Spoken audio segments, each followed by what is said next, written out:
আজকে তাকে ঝুলাই খুব পিটাইছে। আজকে হাত পিছনে বেঁধে মানে শোয়াইয়া পাড়া দুইজন মিলে পাড়াইছে এবং পাড়াইয়া মানে ইচ্ছামতো মানে মারছে আর কি। অনেকের হাড় ভেঙে গেছে, অনেকের পায়ের হাড় ভেঙে গেছে, কোনো ঔষধ দিত না আর কি, ওইভাবেই ফেলে রাখতো। মানে এই 11টা মাস আপনাকে যে চোখ বাঁধা অবস্থায় এবং হ্যান্ডকাপ পরানো অবস্থায় রেখেছিল, আপনাকে কোথায় রাখা হয়েছিল? প্রথম তো আমার চোখ বেঁধে নিয়ে গেল হেডকোয়ার্টারে। তখন তো আমি বুঝি নাই, আমি দীর্ঘদিন থাকার পরে বের হওয়ার পরে কারাগারে ছিলাম 14 মাস। তখন তো অনেকে রাখছে, মানে এই নির্বাচনের আগে একটা ইস্যু সৃষ্টি করছে আর কি। ইস্যু সৃষ্টি করে অনেকেই তখন গুম, আয়নাঘর, জুলুম, নির্যাতন, অত্যাচার বিভিন্নভাবে করেছে আর কি। কারাগারে ছিলাম, আমাদের কেস পার্টনার আছে প্রায় 40 থেকে 50 জন। তখন আমি বুঝতে পেরেছি যে আমি হেডকোয়ার্টারে ছিলাম এবং ঢাকার ভিতরে ছিলাম, ওভারঅল সব করে আর কি, র্যাবের হেডকোয়ার্টারে। হ্যাঁ, এবং ওইখানে আমাকে 3টে স্টেপে রাখা হয়েছে। সেগুলো যদি আসলে একটু বর্ণনা করেন যে কিভাবে আপনি কতদিন কোথায় ছিলেন এবং কি অবস্থায় ছিলেন। আমাকে হেডকোয়ার্টারে রাখা হয়েছে 39 দিন। র্যাবের হেডকোয়ার্টারে ওখানে কি কোনো সেল ছিল এরকম? ওখানে মানে একটা জায়গায় দীর্ঘদিন থাকলে অনেক কিছু আন্দাজ করা যায়। তো সেখানে মেবি ওইটা 2 তলা একটা বিল্ডিং ছিল।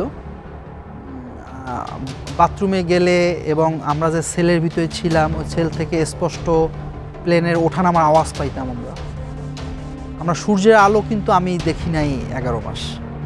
কোনো লোকের চেহারা, ফুল চেহারা আমি 11 মাস দেখি। ওখানে যতটুকু ধারণা করেছি, ওখানে এক সাইডে একটা মানে কুঠুরি ঘরের মতো, ওখানে ছোট্ট ছোট্ট 6টা সেল আর আরেক দিকে 2টা। এর কারণ হচ্ছে আমি ওই 4টা সেলেই 3টা সেলে এক্সচেঞ্জ করছে। আপনি তাদের কথোপকথন শুনতেন, কিন্তু পুরো সময়টা কি চোখ বাঁধা ছিল? হ্যাঁ, চোখ বাঁধা ছিল। মানে এই যে 8টা রুম বা সেল, এটা 6টা সেল বা রুম, এটা আপনি কিভাবে? ওই যে যখন কোনো কারণে গেট খুলতো, গেট খুলে ওখানে তো মাঝে মাঝে সুইপাররা ঢুকতো আর কি। সুইপারদেরকেও আমাদের স্যার বলে সম্বোধন করা লাগতো, সুইপাররাও আমাদের থাপড়াইতো, মারতো আর কি স্যার না বললে। তো ওই তারা গেট খুলতো, আমরা শুনতাম যে কয়টা গেট খুলতেছে, এইভাবে আমরা বুঝতে পারছি 6টা ওখানে সেল। চোখ বাঁধা।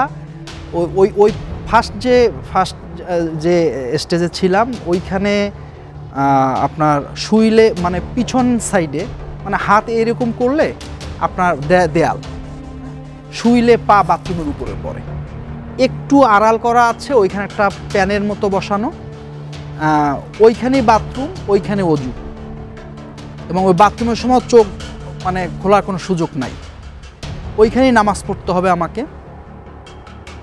এই আর খাবারের সময় হলে প্রয়োজন পরিমাণ খাবার, জীবন বাঁচার মতো খাবার, তারা 3 বেলাই খাবার দিত, জীবন বাঁচার মতো খাবার দিত আর কি।